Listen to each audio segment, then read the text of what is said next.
नेपाल एकीकरण हुनु अघिका राज्यहरू गोर्खाका राजा पृथ्वीनारायण शाहले नेपालको एकीकरण गर्नु अघि पश्चिमतर्फ 22 र 24 राज्यहरू थिए। त्यस्तै काठमाडौँ उपत्यकामा भक्तपुर, कान्तिपुर र ललितपुर गरी 3वटा राज्य थिए भने पूर्वतर्फ मकवानपुर, चौदण्डीगढी र विजयपुर नाम गरेका 3वटा सेन राज्य थिए। ती सबै राज्यहरूलाई नेपाल राज्यमा गाभेर नेपाल एकीकरण भएको थियो। राज्य एकीकरण भन्दा अगाडि पूर्व, पश्चिम र काठमाडौँ उपत्यकामा कति घरधुरी भएका कति राज्यहरू थिए, त्यसबारे केही रोचक जानकारी। पश्चिम नेपालमा कर्णाली प्रदेशको सिन्जा उपत्यकालाई केन्द्र बनाएर चल्ने सामन्ती राजाहरूका 22 राज्य थिए। त्यस अन्तर्गत 22वटा राज्य थिए। कहिलेकाहीँ सामन्ती राजाका छोराहरूबीच झगडा हुँदा राज्य विभाजन हुन्थ्यो र राज्यको संख्या थपिन्थ्यो।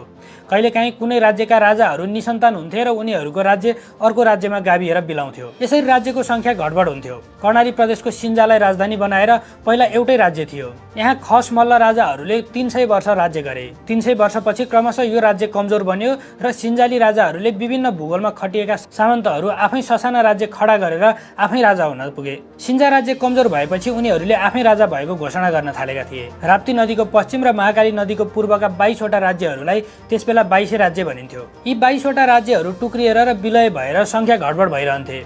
वंशका हिसाबले 22 राज्यका आफ्नै समूह थिए। टुक्रिएर बनेका 22 राज्यहरूमध्ये जुम्ला राज्यमा 22,000 घरधुरी थिए भने डोटी राज्यमा 14,700 घरधुरी थिए। अर्को थियो खुम्री राज्य, जसमा 700 घरधुरी मात्रै थिए। खजुर राज्यमा 2,000 घरधुरी थिए भने दैलेख राज्यमा 4,000 घरधुरी थिए। दुल्लु राज्यमा 700 घरधुरी थिए भने अछाम राज्यमा 8,000 घरधुरी थिए।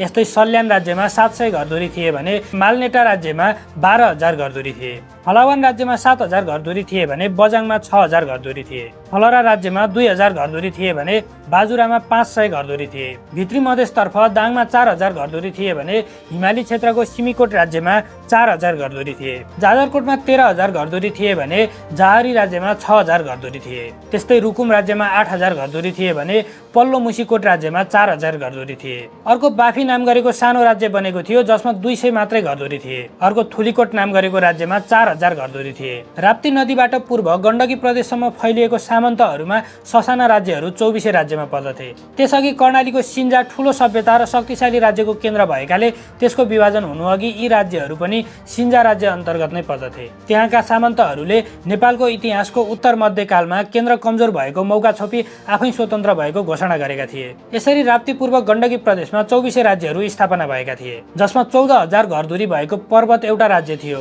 यस्तै 2,000 घरधुरी भएको गलकोट अर्को राज्य थियो। धुर्कोट राज्यमा 700 घरधुरी मात्रै थिए। 500 घरधुरी भएको अर्घा राज्य थियो भने खाँची राज्यमा 4,000 घरधुरी थिए। गुल्मी 4,000 घरधुरी भएको राज्य थियो।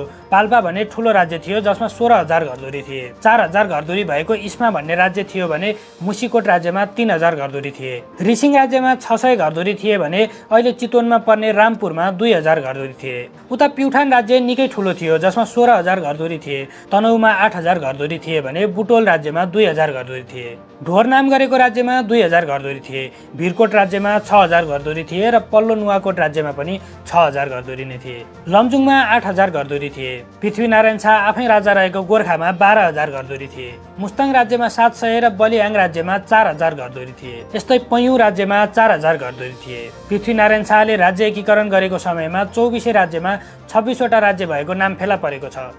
यी राज्यहरू पनि 22 राज्यहरू जस्तै बेला बेला आपसमा फुटेर र विलय भएर घटबड भइरहन्थे।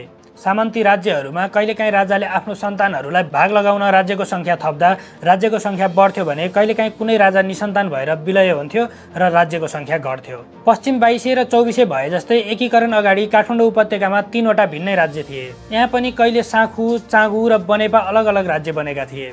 जयस्थिति मल्लले बसालेको उपत्यकाको नेपाल मण्डलमा पहिले सुधारको धेरै राम्रो काम हुँदा यहाँको सांस्कृतिक कला कौशलले यसको ख्याति बाहिरसम्म थियो। काठमाडौँ उपत्यकाको नेपाल मण्डल प्रतिको आकर्षण त्यसबेला खुब बढेको थियो। तर एच्छे मल्लका पालामा उनका छोराहरूले उपत्यकालाई 3 टुक्रा पारेर विभाजन गरेपछि यी राज्यहरू कमजोर भए। एच्छे मल्लको मृत्युपछि जेठा छोरा राय मल्ल भक्तपुरमा, माइला छोरा रत्न मल्ल कान्तिपुरमा र कान्छा छोरा बनेपामा राजा भएर बस्न थाले। ललितपुरमा विष्णु सिंहले छुट्टै राज्य स्थापना गरेका थिए। त्यसपछि उपत्यका 3 टुक्रामा बाँडियो। एकीकरण गर्नु अघिसम्म भक्तपुर राज्यमा 12,000 घरधुरी थिए।